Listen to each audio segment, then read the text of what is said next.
Bismillahirrahmanirrahim. Here is a letter for you to practice. You recently saw a photograph of an important school occasion.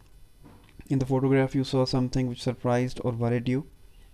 You decide to write a letter to your friend about this. Write your letter, you must include the following. These are the 5 rubrics that are given. We are given 3 these days, but you will use all these 5 rubrics. 200 to 300 words you will write.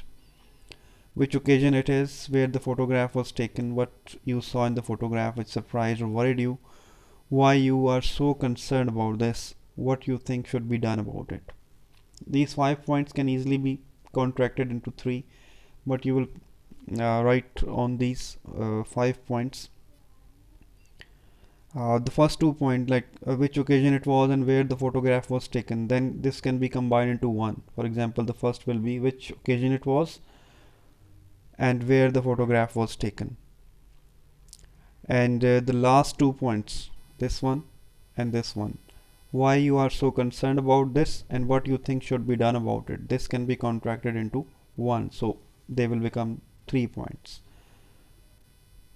I repeat, which occasion it was and where the photograph was taken, this will be contracted or combined, so it will become 1 point. And the last 2 points, why you are so concerned about this and what you think should be done about it, this will be combined or contracted, and this will become 1 point. So in total there will be 3 points that you will be covering.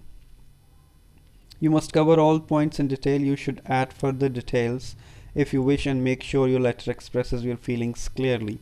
You should begin with dear and end your letter appropriately. You are writing it to a friend. So this is an informal letter, and there are some requisites of an informal writing. Remember these, that you can use contractions. Whenever you're writing an informal piece of writing, you can use contractions like didn't, couldn't, wouldn't, while these you can't use in formal piece of writing.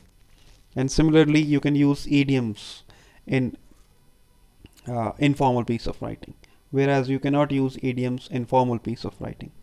So since this is an informal piece of writing, informal letter, so you can use idioms. Similarly, you can use phrasal verbs like make up, pass away, or make after.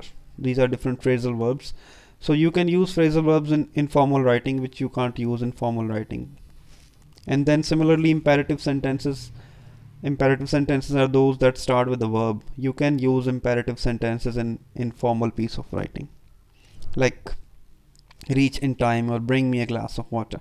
So these are the examples of the imperative sentences. They start with a verb, like bring me a glass of water or reach in time. They both sentences are starting with the verb, so these are imperative sentences. You can include imperative sentences in an informal piece of writing like this letter, while you can't use it in formal piece of writing. Then similarly, there are some informal expressions like really, very, totally, on the top of it all, a lot of. These are some informal expressions that you can use in informal writing. So take care of these, and the rest of the things, you know that covering the points is very crucial, very important for first 15 marks. Then the next 15 marks language. Take care of your spellings, punctuation, grammar, and this requisite of that we have just discussed about the informal writing, and make sure that you express your feelings clearly, right? And write this letter, and then I will mark it. If you have any question, you can ask, start your work, and then submit me your work. That's it for now.